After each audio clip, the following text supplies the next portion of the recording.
If you're looking for love, don't get married. Go home to your mother. And even she won't unconditionally love you. And if she doesn't love you, then you got other problems, which marriage is not going to make up for. Right? If you're looking for love, you're not ready to be married. Meaning, if you're looking for that feeling, okay. Or certainly if you're looking for someone to love you, you're not mature enough. What is love? What is chemistry? What does the Torah say about how we should go about our relationships? What's the best way to date? What's the best way to get married? What's the best way to stay married? These are questions that touch the surface of this conversation with Rabbi Manis Friedman. I am so excited for you to hear it. Let us know in the comments what you think, maybe you agree with everything he's saying. Maybe you disagree on some points. We want to hear. Here is this week's episode of That's an Issue. Mental health, relationships, those are loaded topics and something that affects every part of our lives. But we aren't having enough open conversations about it. And that's an issue. Rabbi Manis Friedman, thank you for joining our podcast. We would love to discuss with you marriage, relationships, love. So I do recall remembering hearing that you mentioned that unconditional love is not necessarily a good thing, and I wanted to hear more about that. You're jumping right in with such hard questions. That's okay. Right into it. Yeah. If I'm not mistaken, children who are told that they are loved unconditionally are more likely to rebel. Because to them it sounds like a dismissal. No matter what you do, no matter how you behave, no matter who you are, I decided to love you and that's all I'm going to do. It's not nice. Are parents saying this to their kids? Or let's say it's not said. It's just the parent says to the other parent, I unconditionally love the kids. Whatever they do, I'm still going to love them. Somehow it'll communicate itself, and it's not healthy. And also psychologically, if the emotion doesn't change, if it doesn't rise and fall, and it's not an emotion, it's a fixation. To say I'm going to love you no matter what is not an emotion anymore. It's just an opinion. Emotion means my response to you. If my response to you is always the same, I am not responding to you. I'm responding to some figment of my imagination. So emotions are not supposed to be fixed. And besides, do all parents love their children unconditionally? No. Of course not. Does God love us unconditionally? I hope so. Yes. No? No, the answer is no. He's never gotten angry at us and wanted to wipe us out. And Moshe had to plead on our behalf. Right. Well, I guess it's just how we defining love, maybe. Or how we're defining unconditional. What is unconditional in a relationship? Not emotions. That's unhealthy. Right. Emotions can't be unconditional. They have to be reactive. So if you're getting on my nerves, I'm going to react differently than if you're being sweet. Otherwise, it's not emotions. What is unconditional is, I'm your mother. Unconditional. I will always be your mother. That's true. And that's good to hear. But you're always going to love me? Why? Many children know that they're not being lovable. And they don't understand why their parents don't react. They want a reaction. They want negative attention. And they can't get it. They say, well, what is wrong? I'm trying to push the buttons and nothing's working. So, I am your father unconditionally. God says that. You are my children unconditionally. You know how unconditionally? I will be your father even when I hate you. And right now, I hate you. What Does what that if make more sense right. then? Well, what if we change love to care? What does that mean? Care. Uh, that I'm committed to you. Yeah. Yeah. That's being a mother. Right? So I'm your mother unconditionally. So maybe that's what people mean when they say love. Yes. They really mean commitment Yes. and Yes. and looking out for your best interests, and that's really what they mean. Yeah. Versus meaning the emotion. Yes. And we should be clear about things. Confusion is not good. Hmm. That's When interesting. when the pasuk says that Yaakov loved Yosef, how do you interpret that pasuk? Does that mean that he cared or that he loved him on an emotional level? Right. So in another place, it's described differently. Benafshei kshura benafshei. His soul is bound up with the other soul. That's more than love. That's like if he dies, I'll die. That's more than love. Mm-hmm. Right. That makes sense. And how in the American usage of the word love. Oh, it is so overused. It almost means nothing anymore. Love you, love you, love you, love you. It doesn't mean anything. Right. And when a child says, I love ice cream and I love Mickey Mouse, and I'm dating myself, and I love my mommy, I wouldn't want to be his mother. Right. I mean, look who I'm if those competing are with. all equal. Right. Look who I'm competing with. So you can't use the same word for chocolate, ice cream, and your spouse. So what should someone who is, let's say, dating or in a relationship already, what words or what should they use, and what should they be looking for? All right, so what are they looking for? It's even more important than how they use the words. Right. If you're looking for love, don't get married. Go home to your mother. And even she won't unconditionally love you. And if she doesn't love you, then you got other problems, which marriage is not going to make up for. Right? If you're looking for love, you're not ready to be married. Meaning if you're looking for that feeling. Okay. Or certainly if you're looking for someone to love you, you're not mature enough. So here's the difference. You don't need love from your spouse, and you don't need love from your children, because that would make you a very unhealthy person. A mother who needs love from her children, years of therapy.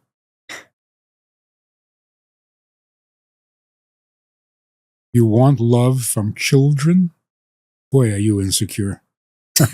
You're desperate. Do you want your children's love? Absolutely. Because if you don't want your children's love, you're not a very good mother. But you want love from your children? You're not a mother at all. You're a child.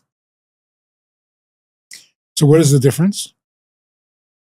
What is your objective? What are you after?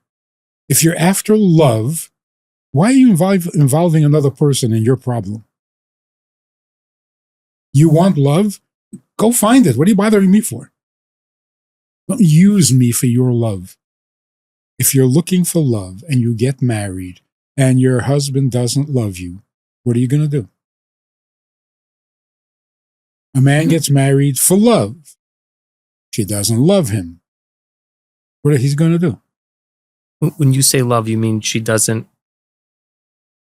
that uses the words, I don't love you? She doesn't act as lovingly as she used to, and it doesn't make him feel loved. So what is he going to do? He's going to have an affair. And if you ask him, how could you do this? He'll say, well, she loves me. And since I was looking for love, I'll follow that trail. I'll go where the love is. The other is, I want you. because you're my spouse, because you're my child. How much do I want you? What of you do I want? Everything. I want your time. I want your attention. I want your love. I want your anger. I want every part of you. But not because I want love, because I want you. So there's that famous, expression, if you hurt a hair on her head, I'll kill you. Really, for a hair? Not nice. You're so hung up on hair. He's not hung up on hair. He's hung up on whose hair it is. So if this is my wife, if this is my child, even a hair on the head. Otherwise, I really don't care about hair. If I did, I would need some therapy. So if it's not love, Right. what is for someone who's dating, for someone in a relationship? Like, for example, someone's in a relationship that they started off with, let's say, the wrong approach. Now they're in it. What would be the change? So here's the correct version. Intimacy means two people who can put aside all things about each other and just merge with each other. Not through anything, not through mutual, like if you both love pina colada and walks in the rain, that's not a marriage. Drink pina colada and walk in the rain. Don't marry. Because anything will not allow you to become one. It'll keep you apart. You're both interested in this third thing. You're not engaging each other. What would be an example of that, like in today's vernacular? I mean, pina colada and rain, but what would be more, like, what do you see how this manifests in Right. today's dating? So, for example, a woman marries a guy because he's a Talmud Chacham.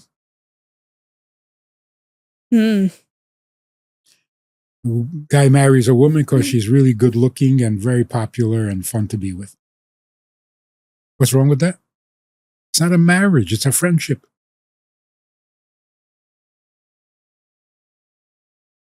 A guy says, I love everything about my wife. I said, that's really interesting because your wife wants a divorce. So what's not working here? He loves everything about her. He just doesn't need her.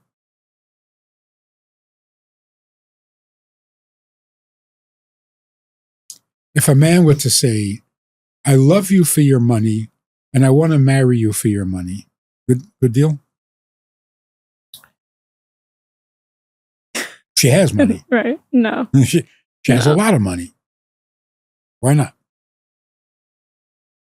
I mean, maybe people do get married for different reasons. Right? Some people do get married We because can't say their that to husband is a someone. Talmud Chacham, though, or The someone is intimacy- attractive. The intimacy will be very hard to get to. Are you in love with me or with my holiness? Your highness. Are you married to my highness or you're married to me? You got to get past all things. Yichus. Wealth. So if a guy says, I want to marry you for your money, what he's really saying, and is very thinly disguised, is, I don't really want to marry you. Just want the money. But you're not going to just hand over the money, right? I'm going to have to marry you to get the money. Okay, I'll marry you. It's such an insult. Now, why is love any better? I want to marry you because you love me. So who am I marrying? I'm marrying the love. Oh, I see what you're saying. Meaning like if Because someone... of how you make me feel, Right. basically. What happens if you marry for love and then the love is not there anymore? You don't consider yourself married at all. Because the person, you never married the person. And without the love, what is this person doing in my life? They're very, very strong points. But let's say in today's Jewish religious dating scene, it's 10 dates, and that's a long time. How are you supposed to get past these are the Externals, I right? mean, these are pretty, someone's Talmid Chacham, someone's good family, These are some basic building blocks, for a marriage. It's hard to really know someone after maybe 30 hours with them. Oh, so if you're marrying the person, how do you get to know the person in such a short time? Yeah. Right. You don't. And no matter how long you date, you won't get there. You'll just find out more things about the person. And you're not marrying all those things. So why date at all? Okay. Fair. Mm-hmm. Get married over the telephone. Hi, you're available? So am I. Okay, married. I guess people did do that. There were... And it amazingly worked. I think maybe better than our marriages. The dating is simply to avoid finding out things about each other that will prevent you from bonding. So we got it very wrong. A guy goes out, he's not looking for the most beautiful girl in town. He shouldn't. What he's looking for is a woman whose looks don't bother him, don't turn him off. Not the most beautiful. Beautiful enough for me. Why? Because then it won't get in the way. The Gemara says you have to see the person before you get married. Why?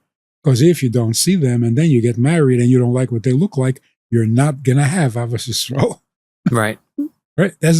In other words, it won't let you get closer. So again, you're not looking for a trophy beauty or the richest guy in town or the most popular guy in town. Those people are usually not good spouses. You're looking for someone who you're comfortable. Looks are good. Most beautiful? They have these articles in magazines. The 10 most beautiful women in the world. You don't know all the women in the world. Stop lying. Of all the women, these are the 10. How many do you know out of the 4 billion women? What kind of statement is that? Now, here's a really serious problem. Criminal problem. The average woman in a marriage, she's married, let's say, 25 years. The husband comes home and says, we just hired a new secretary. All the warning buzzers go off. She's panicking. She's freaking out. What? Why? What? What does she look like? Are you threatened by a 20-year-old secretary? You're 50. How do you live like this?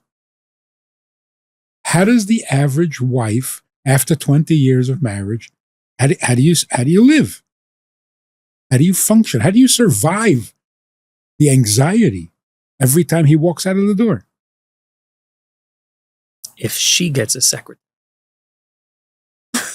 No, that's a bad one. Then how does she survive his anger? No, Literally survive. But really, it's cruel and unusual punishment to be a wife. Why? He married her for her looks. Well, she doesn't have those looks.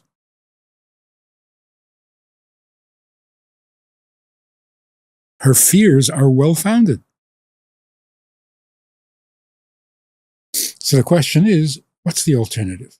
How can you have a woman who is married for 25 years and the husband hires a new secretary and she is not threatened or worried at all?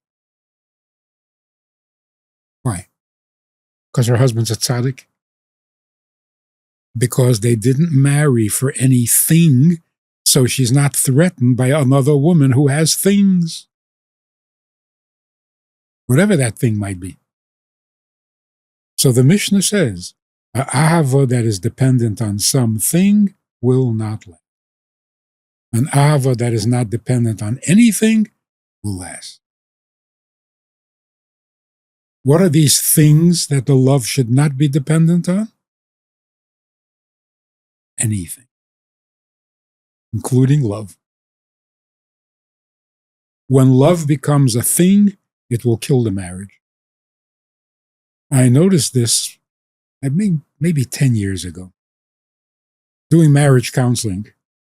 All of a sudden, I noticed something new. A woman is married. She has really no complaints against her husband. He's good. They get along. It's fine. No problem. Her problem is she feels completely alone in the world. And it's terrible. How can you feel alone? You're married. They're married with things.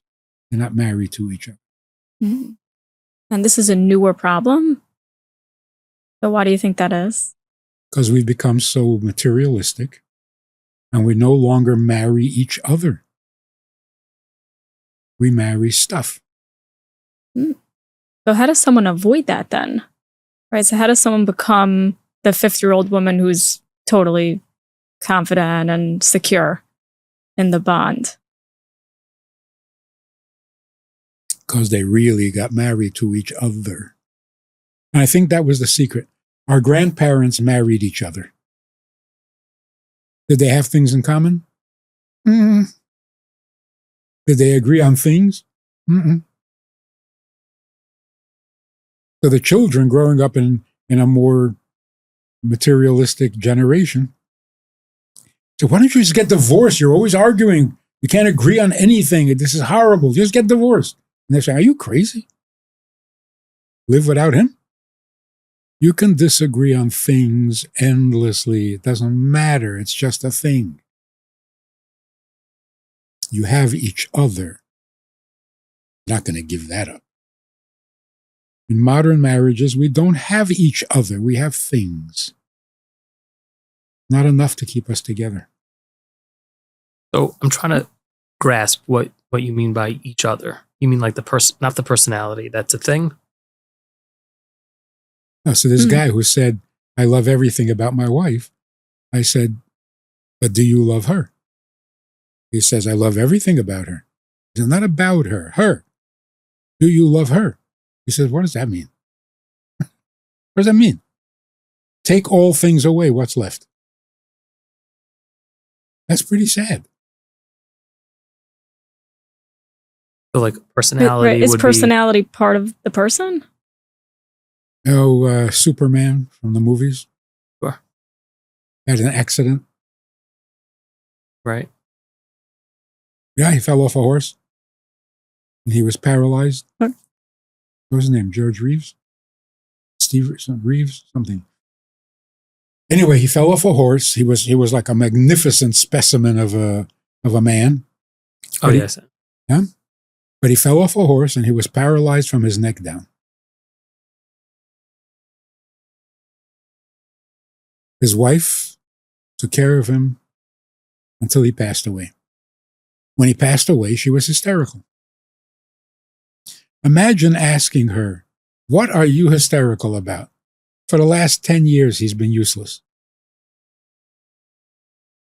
What did he do for you in the last 10 years? Nothing. What did he give you in the last 10? Nothing. So what are you carrying on about? And of course, our answer would be, I had him and now I don't have him. Yeah, but did he take out the garbage? Did you take you on vacation? I was married to him. and now I don't have him. So what is this him? Right? Right. Yeah, psychologically. What is this desperate yearning that most people have to be accepted for who they are? Why can't you accept me for who I am? You know why? Because I have no idea who you am. And neither do you. Okay, tell me who you am and I will accept you as you am. Don't know what to say. Just accept me as I am. What do you mean by that? I think the meaning is accept me as being different from you. Why can't you accept the fact that I'm not you? So everything we share in common, that you can accept because that's part of you. But the part of me that is not you, you can't tolerate. That means you don't want me. Look, somebody's husband is out of town, and she says, he's been out of town for a week. I really miss him. Well, what do you miss about him? Miss something about him? He's out of town, so I miss him. So we do know what it is, except that as soon as he gets back into town, it immediately becomes something. Okay, now do something. Now do this. Now do that. But it's him or her. Look, the whole purpose of getting married is because it's not good to be alone.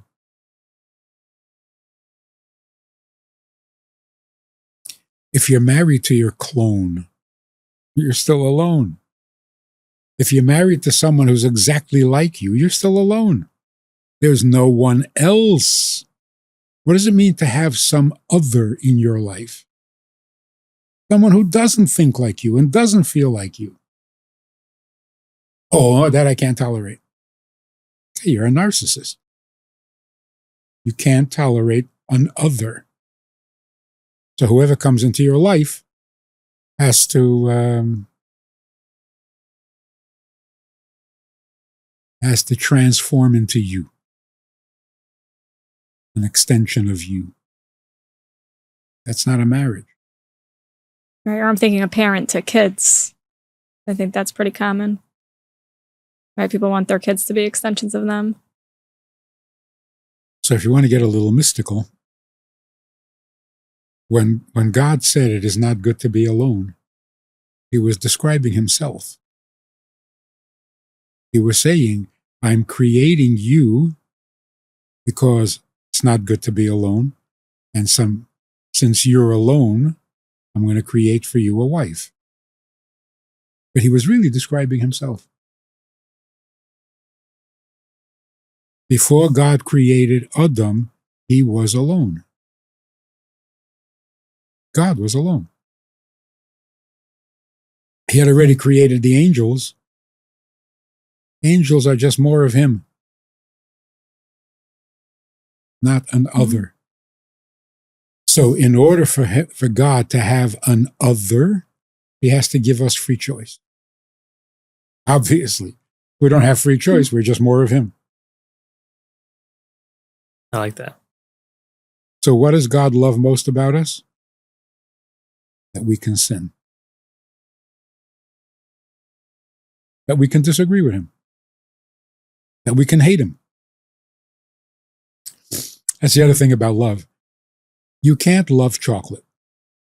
You can't love a tree because it doesn't love you back. Love means to love someone who can love you back. You can enjoy a tree. A tree can give you great pleasure. It's not love. You love chocolate? No. You enjoy chocolate. It's a different sensation. It's a different experience. So should we change our language? We should understand what we're saying. Yeah. And the language will change accordingly. On the other hand, You can't really love your dog because the dog does love you back, but he can't help it. Right. The You could, dog like, is programmed to love you back. If it's love, it's loyalty, which may be one of the 5 love languages. Okay, we can put a little stretch of the imagination. You can call it love. But it's not, you love someone who could love you back, not who must love you back. So in both extremes, if he can't love you back, then you can't love him. And if he has to love you back, then you can't love him. Love means I love a person who could love me or hate me. When he loves me, it's better. Hates me, not so good. But that's who you love, someone who could love you back. That's what God created. He gave us a Yetzer Hara and a Yetzer Tov. So now I think I understand what you meant by unconditional love is no good. Is this what you mean? Because it means you have to love. Mm-hmm.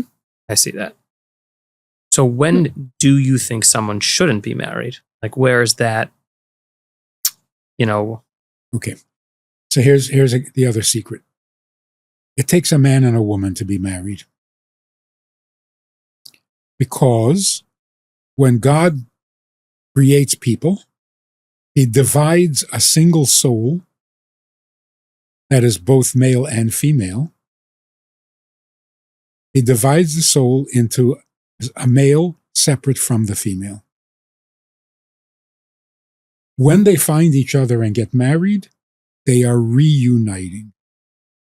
That's what we mean by soulmate, or zivug, or bashert.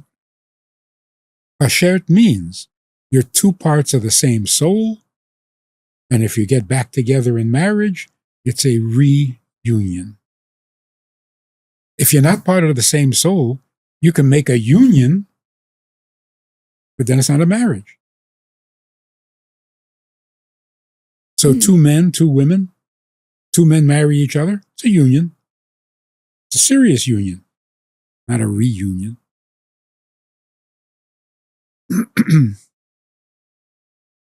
A Jew and a non-Jew get married, they can live happily ever after. But it's not a marriage because it's not a reunion. They're not 2 halves of the same soul. Jewish soul is not a non-Jewish soul.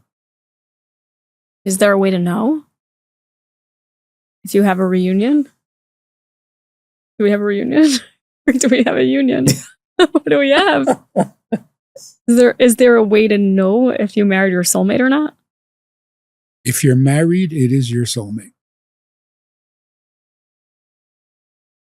Because it's bashert. God already chose your mate, and you're already soulmates. And the fact that you managed to actually get married means God approves of this reunion. Otherwise, he would not let it happen. So now what about divorce and second marriages? Yeah, so divorce is a tragedy because you're divorcing your soulmate. If it was just a mistake, I never should have married you. Okay, bye. Oh, wow. So the way that, wow. The tragedy of a divorce, a get, is that this is your soulmate, and that's why you need a get. If it's just a mistake, why do you need a whole procedure with a whole bezdin with just say goodbye and leave? But people say, if it's your soulmate, why was it so hard to get along? Well, let's say he's abusive. Your soulmate's abusive. Soulmate doesn't mean it's going to be easy. Soulmate means meant to be. What value is that knowledge? If you know that it's meant to be, you try a little harder. You go for therapy or marriage counseling. What I don't understand is a boyfriend and a girlfriend going for therapy because they don't get along. Walk away. What are you going to therapy for? The first time I to heard, the abusive question though, so let's say someone's really being abused. yeah, They get should divorced. Right. But So then it's- was it their soulmate or Yes. so what did Hashem want in that situation? Usually a child or two, Mm. something like that, right? Mm. But can you really, Meaning the way that you're looking at it, just so that I understand, is that once two people get married, then that is their soulmate. But I remember hearing a different approach, maybe, and it was that back in the day you were able to have more than one spouse. So the way I grappled with that issue was that the same way back in the day a man could have multiple wives at one point. I think that it ended, obviously, but the concept existed. So the fact that someone is married to one person doesn't necessarily mean that was there. That's how I was able to get around that I issue. mean, could you have multiple soulmates? That's what you're Right. asking. or they were both soulmates? Like Yaakov married Rachel and Leah. They were both parts of his soul. Can you be in conflict with another part of your own soul? Can you be in conflict with your own soul? Yes. Sure. You can hate yourself. Why can't you hate your other part of the soul? So even getting along with yourself might be a challenge. So we don't know, here's the point that I'm trying to make, we don't know in advance who our soulmate is. Some guy walks in and says, I found my soulmate. Don't marry him. The man is not stable. How do you know this is your soulmate? Oh, I feel it. Okay, move on. You don't know your own soul. How can you recognize that her soul is your soul? I don't know what you're talking about. What we need to know is that you met someone who you really hope is your soulmate because you want to marry him. If you actually marry him, he is your soulmate. If something happens and you don't marry him, not your soulmate. So all you need to know is that you want him to be your soulmate. So it doesn't help you get married. It helps you stay married, knowing that it's a soulmate.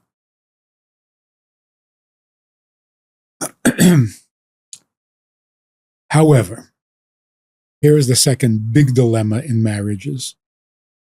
To be married, you have to reunite male and female sides of the soul. What's male and what's female? The husband has to be the masculine and the woman has to be the feminine. What's feminine? What's masculine? We don't know anymore. So the simple answer, how do two people merge and become one? If they're both givers, you'll have constant conflict and disagreements. If they're both receptors, they're both receiving, nothing will ever happen. You first. No, you first. No, you first. No. Nothing will ever happen.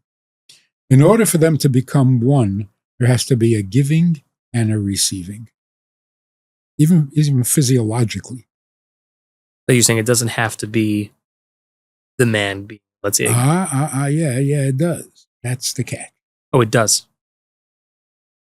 The woman by nature wants a giver. And a man by nature finds a receiver irresistible. So, quick description. A giver is like a teacher. The receiver is like a student. What makes the teacher into a teacher? The fact that he knows a certain subject and can talk about it? No, that makes him a preacher. A teacher is someone who is concerned for the need of the student. He senses where the student needs information and fills it in. But if he just walks into a classroom and delivers his lecture, whether the students are interested or not, he's not a giver. He's making a living. He's using the students. He's not giving himself to the student. So a real teacher is someone who feels, empathizes with the student's need, the gaps in their information, their lack of knowledge, their hunger for information. And that's why a good student creates the teacher. The teacher walks into a classroom full of kids who don't want to learn. All of a sudden, he can't think of anything to say. Doesn't know any answers, nothing. He's emasculated. No one needs his information. Then he's not a teacher. The student, on the other hand, has to be receptive. You can't be doing and receiving at the same time. You can't be giving out and taking in at the same time. A real student is completely passive. Just talk and I listen. I absorb everything you say. So I don't know if you had this experience back in school. You're listening to a shiur, you're listening to a class, and you're thinking, oh yeah, I heard that before. Yeah, that makes a lot of sense. You're not a student. You're a critic. You're an editor. Or anything you I don't know if that's true. I don't know. I heard the opposite. You're not listening. You're already milling it. You're already filtering it, sorting it. You're not listening. A real student is completely passive. The mind is not busy doing anything. It's just absorbing. That's a real student. Not the greatest. That's the definition of a student. Now, the student can do that only if the student trusts the teacher 1,000%. If they have any suspicion or any doubts about the teacher's wisdom and sincerity, they can't relax. They can't let themselves be that vulnerable. Because the receiver is much more vulnerable than the teacher, although the teacher is also very vulnerable. Like we don't realize that. We know with a comedian gets up in front of a crowd, makes a joke, and nobody laughs. Pretty bad. He's suicidal. We don't know that a teacher has that same reaction. You weren't listening? I'm talking my heart out. You weren't listening? So a teacher makes himself very vulnerable, but not like a student. Same thing is true with a husband and wife. The husband has to be the giver because he is responding to the woman's hunger.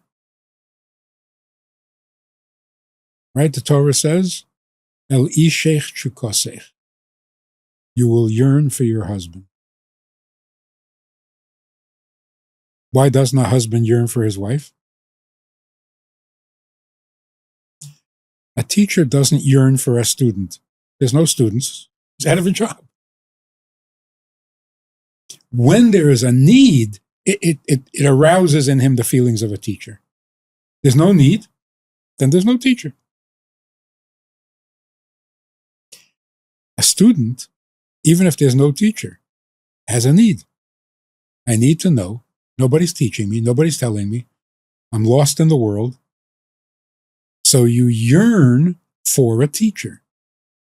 So a woman yearns for a husband, The husband doesn't yearn for a wife. Can I ask you a question on that? Huh? There are women that are, let's say, more assertive than men. But in those marriages, it would perceive like the woman, let's say, takes on a more masculine role and is more of a giver in that sense. With her husband? I'm saying, yeah, I would. No, you can have a woman who is the head of a company and the head of the community and is the boss of everything, but with her husband, she is the woman. Mm. Or she can be the more aggressive one with her husband. So if she is, you're saying that doesn't work? Huh? You're saying that doesn't work if she brings So that what home? usually happens is if she has to be the aggressive one, she eventually hates herself and blames him. Have you read The Surrendered Wife?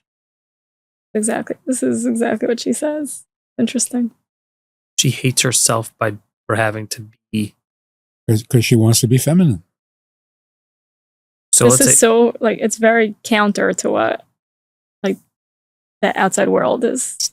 Yeah, feminism killed everything. Just for example, men used to open the door for a woman. The feminist said, we can open our own doors, thank you.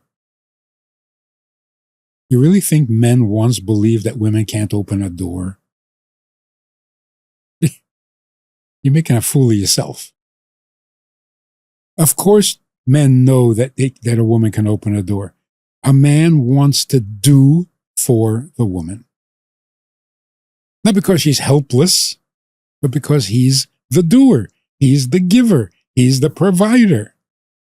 The worst thing a wife can say to her husband is, never mind, I'll do it myself. Which means, I don't need you. That's emasculating. So, a little more about the receiver. Being receptive is very feminine because it is the manner or the way by which you nurture. A nurturer is a receiver. Again, it sounds a little country. Yeah. The woman creates the baby, nurtures the fetus by doing what? Nothing. By sleeping. A nurturer nurtures without effort. Nurturing doesn't mean diapering or spoon feeding or even nursing.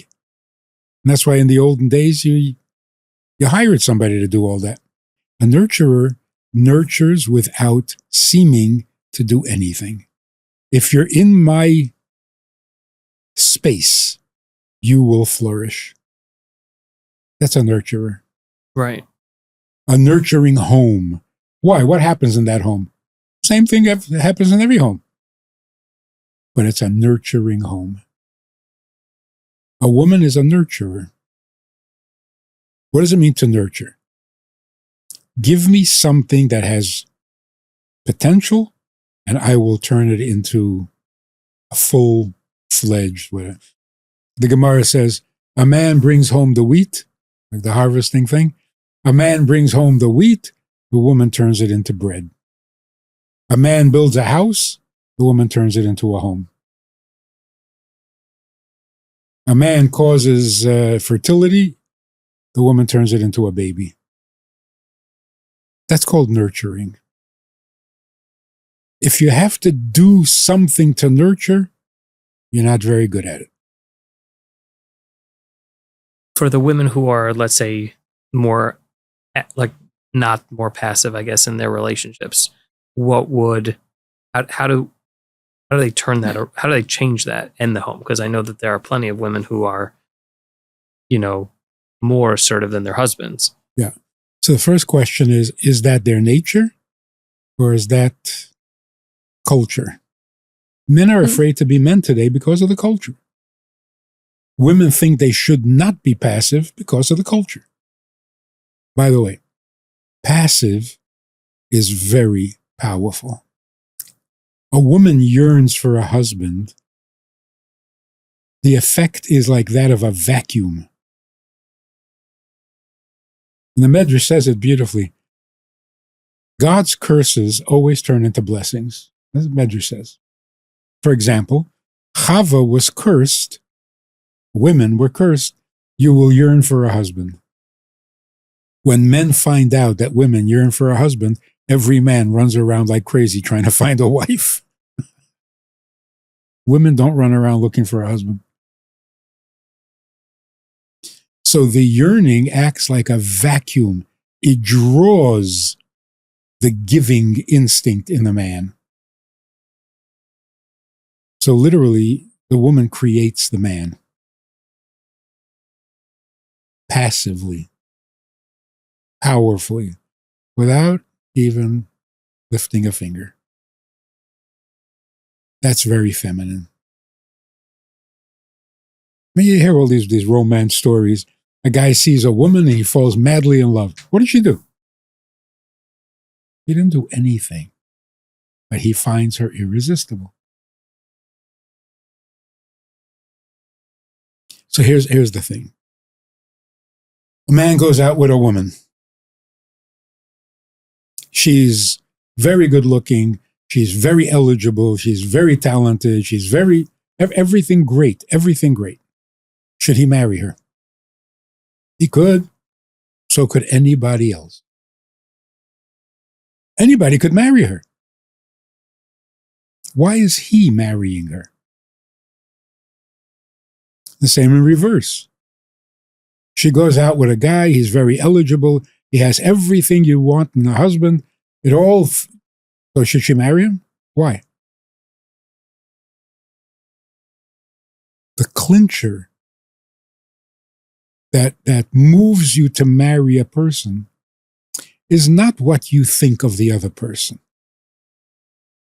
Because that's so objective. If the other person is highly qualified and has all the goodies, then everybody will want. It's generic. Why you, more than anybody else, are marrying this woman? It's not what you think of the woman. It's not how impressive the woman is. It's that this woman brings out the man in him. This man brings out the woman in her. So good chemistry doesn't mean you're exciting. No, it means you make me good with me. Because generally a man and a woman sitting across a table, there's a little tension, there's a little friction, there's a little contest going on. You meet somebody and, you feel just perfectly comfortable with yourself. That's the effect the other person is having on you. So, if a woman is sitting with a man and she's thinking, I could see marrying him, following him, supporting him in whatever he wants to do.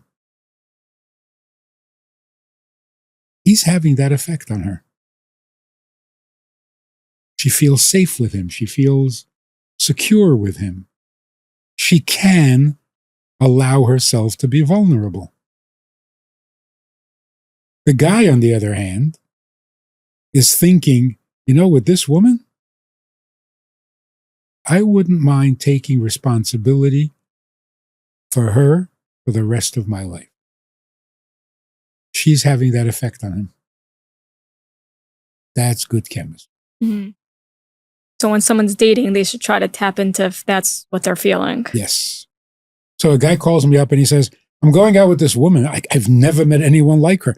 She's unbelievable. She is smart and she's good and she's capable and something is keeping me from proposing. I don't know what it is. I say, I know what it is. She doesn't need you. What are you going to give her? She's smarter than you. She's stronger than you. She's better than you. She's more capable than you. You're going to give her what?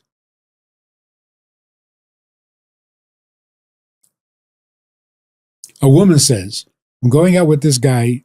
I've never met anyone so incredibly kind and generous and giving and respectful and attentive. And why am I hesitating? Because you don't want to marry him. You want to adopt him. Make him into a pet. He's Nice, lovable nice. and cuddly and safe. And no, you want someone. You know, the primitive definition of marriage. And we're still primitive, deep down inside. Definition of marriage is this. A man says to a woman, "Will you have my children and raise them?" The woman says, "I have to gather and I have to hunt and I have to support myself. How can I raise your children?" He says, "No, I'll do all of that. You are free to raise the children." That's it. That was marriage. I will take all distracting concerns off your shoulder so that you can be completely present for your children, our children. That was the deal. A woman who has to worry about paying bills is already not so available to her kids. So how does this work in today's society? It's not working very well. What can we do about it? Well, we just have to go back to our true nature, which should be very easy. It's your nature. And it is easy. Every time I speak to a couple about this, and it's like, oh. Not like, I don't understand. What are you saying? I was like, oh, I knew that. Maybe we'll get canceled for this, but then how does it work with the men who learn and the women are bringing home the money? Like, we have a whole society like this. So are you saying that doesn't work? Like, is there a way to make that work? It is Mesiras Nefesh. It literally is Mesiras Nefesh for the woman. Makes it that much harder. Oh, she's But willing how does to how does the sacrifice. marriage work? Okay, so Is she sacrificing the it marriage? works Or? it works only if in her value system, his sitting and learning is the most impressive thing she can think of. She admires it. She adores it. She looks up to him for it. If that goes away, he hates him. Mm. So a woman wants to look up to her husband. Otherwise, she can't surrender to him. A woman needs to respect her husband or she can't be intimate with him. She can't give herself to someone she doesn't respect. So if she decides that he's a loser and that she has to pay the bills and that she has to cover for him and that she has to protect him and she hates him. Why'd you do this to me? And he said, I didn't do anything. That's the problem. That's exactly the problem. So if someone's listening to this and they're thinking, like, I need a shift, like, my marriage is nothing like what Rabbi Friedman is saying it should be, like, what would you tell them to do? Like, who should they talk to, or what should they read or listen? Like, is there a way to make that shift? Well, there are some good books. There are some good, but basically it's a one issue, a single issue solution. You don't have to change a lot of things. Change one thing. A woman who wants to stay married to her husband, stop noticing every fault and every mistake. Focus on what you respect in him. It's magic. And then for the man, she's better at balancing the checkbook, so he lets her do it. Don't let her do it. What is the word? Delegate. Delegate? It's your job You see that she's better at it than you, then ask her to do it. Not let her do it. Like if you were not good at balancing a checkbook, you hire a bookkeeper. That doesn't mean you gave up the responsibility. That's being responsible for balancing the book. So if she's better at it, then ask her to do it for you, not make it her responsibility. Very smart. So anytime she wants to quit, she can. Because she's just pinch hitting for him. And it's not money, checkbook. It's anything. So if she makes more money, does that mean he's not the giver in their relationship? Money is neither here nor there. A woman who makes money is no less feminine, and a guy who makes money is no more masculine. Money is neutral.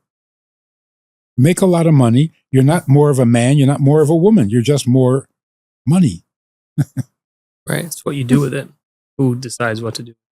But in the relationship between husband and wife, with money, without money, it's the same thing. So again, feminism has distorted this whole picture.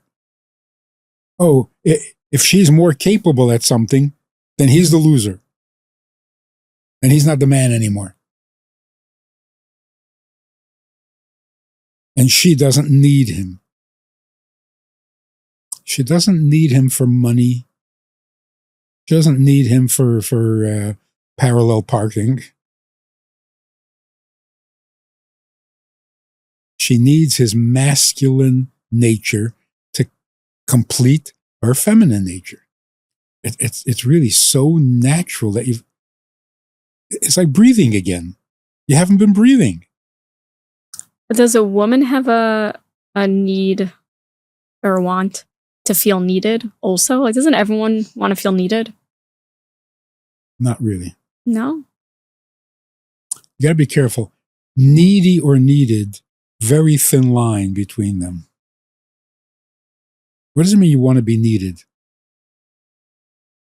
That you have a need? No. That people rely on you, or like you're contributing something to another person. Well, first of all, your children. Right. To your children, you're the giver. Full time. Turning the house into a home. He depends on you for that. In other words, he depends on you to be a receiver. What is that expression? Why do men go to war? Because women are watching. Ever heard that? No, that's interesting. Men go to war to impress women because women are watching. Right? A husband gives to his wife because being received feels so good. A teacher teaches because seeing the child's eyes light up makes him feel like a mensch. And I'll tell you two stories that I think can be useful. This woman came and complained about her husband. Vicious. Not open to any suggestion, not willing to hear anything, just wanted to carry on. So I said, when he walks in the door at the end of the day, what do you feel? What's your reaction? He says, disgusted. I said, do you think he knows? He says, yeah, he's not stupid. I said, if I were your husband, I would never come home. I would never walk into that. I'm going to walk into my house that I paid for, and be met with a look of disgust. I would never come home. He says, so what are you saying?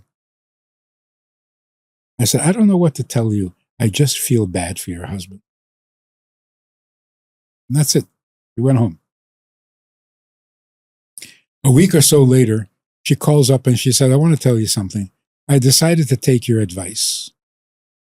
I said, I didn't give you any advice. I was careful to avoid doing that. She says, no, what I mean is, I decided that instead of looking at him with disgust, I'm going to look at him with Rahmanis, with compassion. And I tried that a few days ago. You know, he's a nice guy. Wow. That's not magical, not mysterious. The guy walks in and she looks at him with disgust. He's going to be a nice guy? Right. He's going to want to sit with her and talk to her? She looked at him with compassion. He says, oh, last story? Last story. Couple are sitting. She's complaining. He never does anything. He never does. Since we're married, he hasn't done a single thing. He rolls his eyes. He says, what the heck are you talking about? Tell me one thing you asked for and I didn't do. She says, you never do anything. Who's lying here, right? Finally, if you listen long enough, they come up with the answer themselves. So finally, she says, look, we've been through this so many times. We've gone through so much therapy. I don't want to do this anymore. I'm finished. Let's just get divorced and end it. He says, if you want a divorce, I'll give you a divorce. She looks at me and says, you see? He never does anything. What she meant is, he never initiates anything. I want a divorce, a divorce. Or I'm married. What kind of man is this? He's a sweetheart. He'll do whatever you want. That's a pet. Right. That went back to your the theory of having He has to be a giver. I mean, you can kill your marriage the first night. First night after the wedding, kill your marriage. The husband comes home, the husband, they come home together, and he says, so what do you want to do now? He's finished. She can't look at him. What do I want to do now? Are you the man? But he's just trying to be a gentleman. He doesn't want to,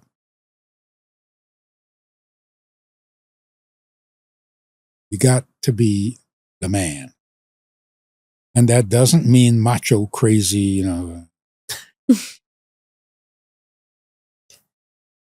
Have you gotten pushback for this from like people in the secular world?